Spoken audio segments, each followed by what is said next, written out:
മലയാള സിനിമയിൽ തികച്ചും വേറിട്ട ഒരനുഭവമാണ്. സിനിമ ഒരു അനുഭവമായി മാറുന്ന അസാധാരണമായ ഒരു സ്ഥിതിവിശേഷമാണ് ഈ സിനിമ കാണുമ്പോൾ ഉണ്ടാകുന്നത്. ഷാജി കരുണന് എല്ലാ വിധത്തിലുള്ള അഭിനന്ദനങ്ങളും ഞാൻ നേരുകയാണ്. ആർട്ടിസ്റ്റുകളാകട്ടെ ഓരോരുത്തരും മത്സരിച്ച് അഭിനയിക്കുകയാണ്. അഭിനയിക്കുക എന്നതിനേക്കാളുപരി അവർ ജീവിക്കുകയാണ്.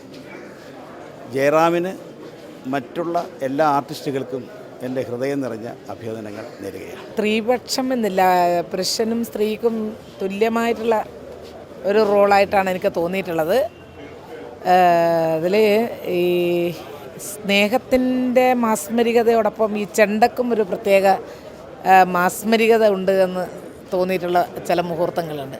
കാരണം ചെണ്ടക്ക് ഇത്രമാത്രം ഒരു മാസ്മരികത ഉണ്ട് എന്നുള്ളത് എനിക്ക് ചെണ്ടവാദ്യം ഒരുപാട് നമ്മൾ കേട്ടിട്ടുണ്ടെങ്കിൽ ചെണ്ടവാദ്യത്തിൻ്റെ ആ ഒരു മാസ്മരികത, താളലയങ്ങൾ ഇത് ഷാജി സാറിൻ്റെ സിനിമയായി ആണ്. ഷാജി സാറ് വിളിച്ചതുകൊണ്ട് മറ്റൊന്നും ആലോചിച്ചില്ല, അഭിനയിച്ചെന്നുള്ളേ ഉള്ളൂ. നന്നായിട്ടുണ്ടെന്നാണ് ഞാൻ വിശ്വസിക്കുന്നത്.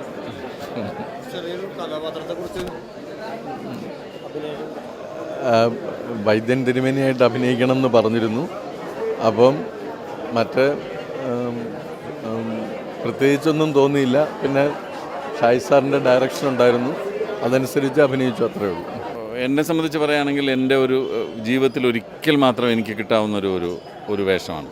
ഞാൻ ഷാജി സാറിനോട് ആദ്യം പറഞ്ഞത് ഈ പർട്ടിക്കുലർ റോളിന് ഷാജി സാറിന് വേണമെങ്കിൽ മലയാള സിനിമയിൽ കാസ്റ്റ് ചെയ്യാൻ പറ്റുന്ന എന്നെക്കാൾ കഴിവുള്ള, എന്നെക്കാൾ അഭിനയ പരിചയമുള്ള ഒരുപാട് ആക്ടേഴ്സ് വേറെ ഉണ്ടായിരുന്നു.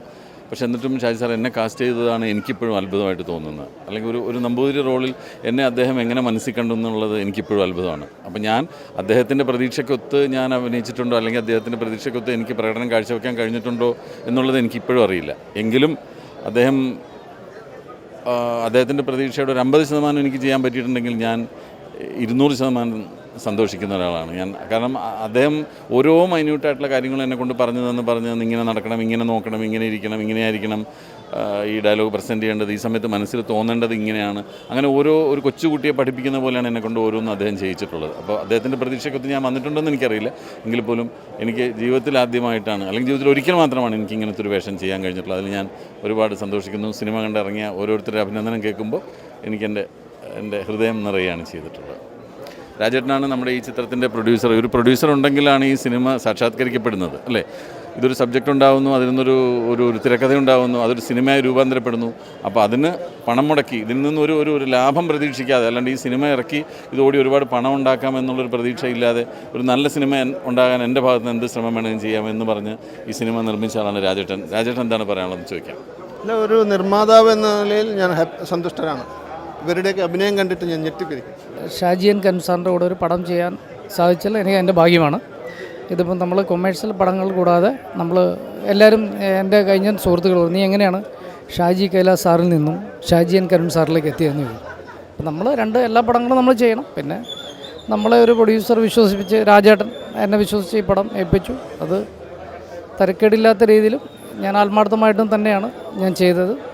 ഇത് എനിക്കൊരു സിനിമാ ജീവിതത്തിൽ നല്ലൊരു പേരുണ്ടാക്കുന്ന ഒരു സിനിമയായിരിക്കും.